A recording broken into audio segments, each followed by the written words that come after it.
I'm making this boost pipe now. So this is the only one I have to alter. So that's the original part. I just gave it a bit of a wipe down with some Scotch-Brite. So let's see if we can do this one-handed here. So basically that goes in there.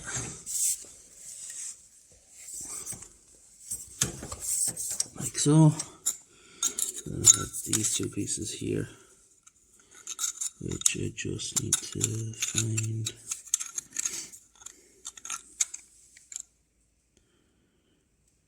T is for turbo, so it's thrown there out.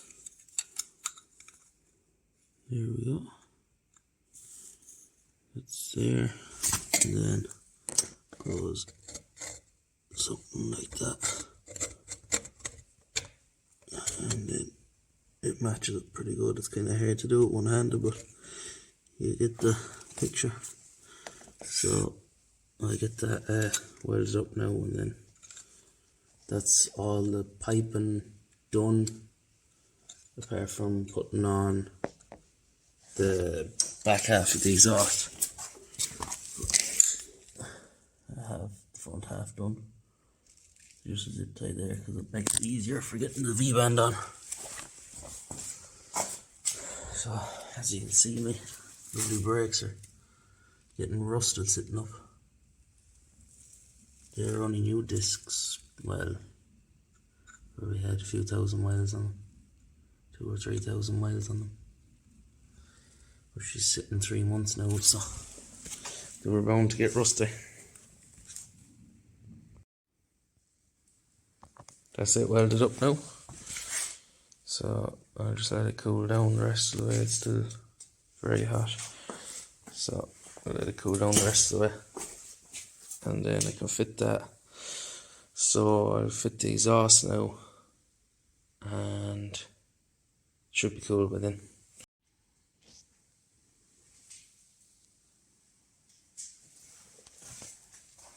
That's the exhaust all bolted up now. Very little movement in it at all. I have a mount there, which is custom, and then that's just a mount to where it's standard, where it originally mounts to. This one stops the movement instead of this one, because this is designed for a twin pipe, which is much wider setup, and it kind of doesn't work that well for the single. So that's my fix, and I will be going to that side as well, but I don't have another one of them bushings, so for now it's just the hanger. And that's pretty much it now. Just have to wait for the rest of the piping to come to actually finish it, but it's long enough to drive anyway. I'm just running the boost and exhaust manifold pressure pipes into the car here. So I have the boost coming out of the inlet manifold there, and just a bit of heat shielding around it, and then up into this copper pipe here, down along, and then into a T, and then this side here will go into the ECU box, and then this side here goes down into the boost controller. So a handy way to run boost pipes is just use copper brake piping, and then put a flare on the end of it as if you were doing a brake pipe, but only do the first stage of the flare, like that, and that'll hold your pipe on then with a pipe clamp. It gives a nice ridge to stop it coming off. So I had that one there with a permanent clip on it, well, a one-use clip, and that one down there with a one-use clip, because you can just lift the whole unit together, or you can disconnect it here. I don't like Jubilee clamps. I think they're messy everywhere, so I try to use as little as I can. Then this will be permanent as well up to here, which will be another permanent one, and then down into the, down across here, ECU sits there, so we'll go across here, and then down the back there into inside the car. That's the boost pipes around inside now, so it comes up along. That will go on there, it's just I have to blow through it to know which one's which on the other side so I can label them. And then goes in through underneath the wires there, along and down, and then the ECU just sits there like so. And then that pipe or that wire will sit across here. It used to be glued down here, but I took it off because obviously we need to run more than what we used to have. That's the EGT wire. I had that originally coming down in along there and same way down, but sealed in the box. And that's the other boost gauge, which is also sealed. That's the one I used to have for the old setup, and that now runs into the compressor housing of the HX50 and around in through there and down. Now I'll show you inside as well. Inside, we've got the pipes coming down there, along P clamp there just to hold them, and then in behind the dash. So that's the two of them there, and then the gauge just fits on there. This is actually a cheap way of getting a 100 psi gauge as well. You just get air compressor fittings, or air compressor gauges, sorry. This gauge is about €7 I think. I got two of them, one for the exhaust pressure and one for the boost pressure. And then you just get these normal airline fittings, which is like that. So your normal airline fittings for the compressor, and you get a pack of, I don't know, a pack of 6 of them for a few quid anyway. So you just tighten that on, and then your pipe will slip over that with a clip on it. I haven't put a clip on that one yet, but much easier. Now there's no light in them, but I'm pretty sure you can just drill a hole and put a light in. I don't think it'll make much of a difference now, to be honest. They were about €7 each, and when I was looking at buying a Hewitt, I think it was Hewitt, 100 psi or 80 psi, I think I was looking at. 80 psi would have been better, but obviously 100 is cheaper, was cheaper, so that's what I got. I think it was nearly €200 to get the Hewitt one, which is madness for a gauge. Like, now that did the two, but what, this cost me less than 20 quid, I'd say, and does the same thing, so it mightn't look as fancy, but it works. And then that's the original gauge I had anyway. That's the one now that goes to the high pressure, or the low pressure turbo, sorry, the HX50. So that's a 4-bar gauge, so you won't ever see that really, but I thought I may as well just reuse what I had for there.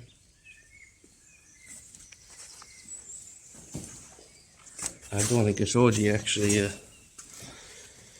the interior's gone through a big change as well. So that's actually, that's a seat from Hyundai Genesis Coupe. So I got the two of them for €60, and I made custom rails and seat belt, mounting points and everything. So there'll be one each side, I just haven't got it in yet.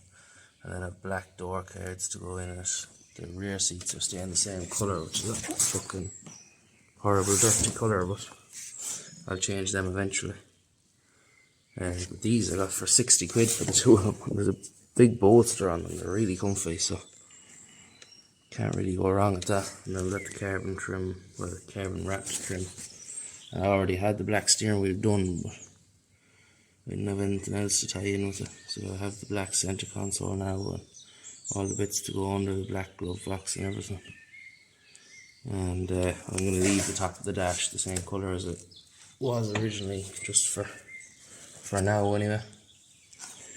But I'll put in a picture of the before if I can. And oh wait, actually the seats are out here, so they're thrown into this. This is what the interior came out of. So they don't look that bad on camera, but they were rotten.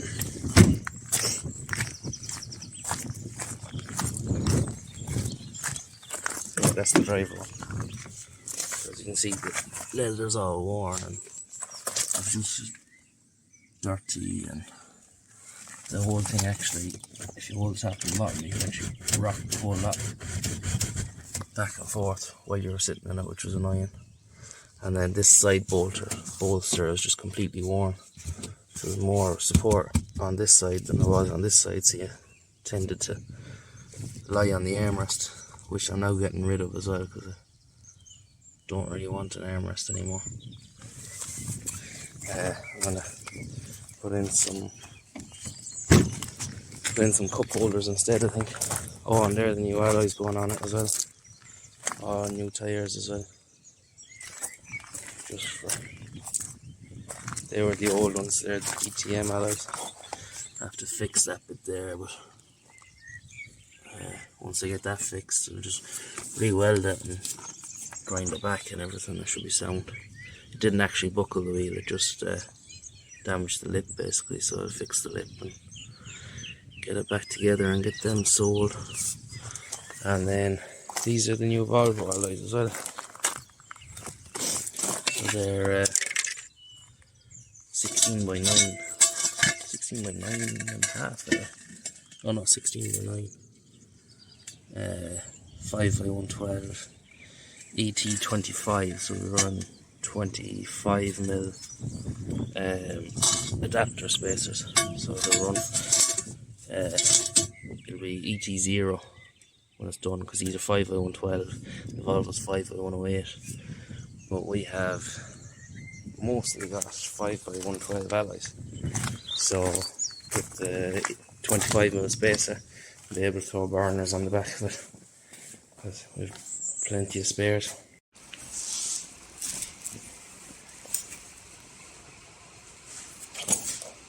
$22.35 kg. These are the A5 wheels with 225 40 18s on them.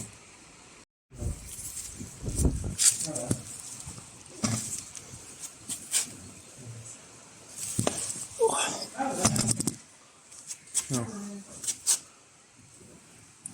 21.75 these ones are, and they're the A4 B7 DTM wheels, and they are 8J, and then the new ones are 8.5 ET29, and these are 8 ET47 or something high like that.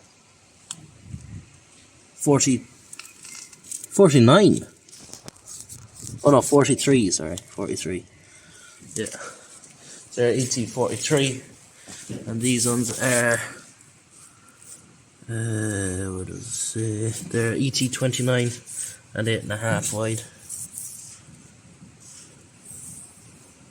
And they're both an ET, or they're both an 18. So.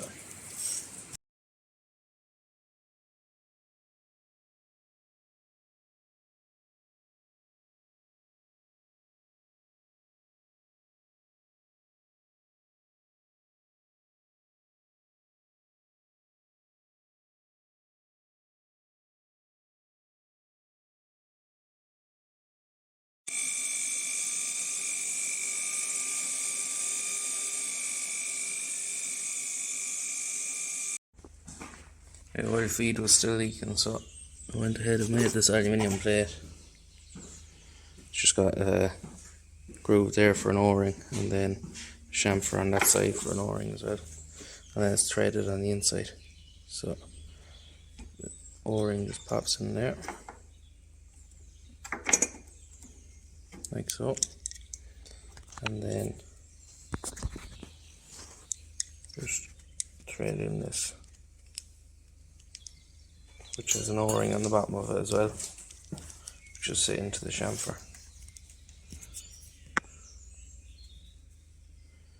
And that's it.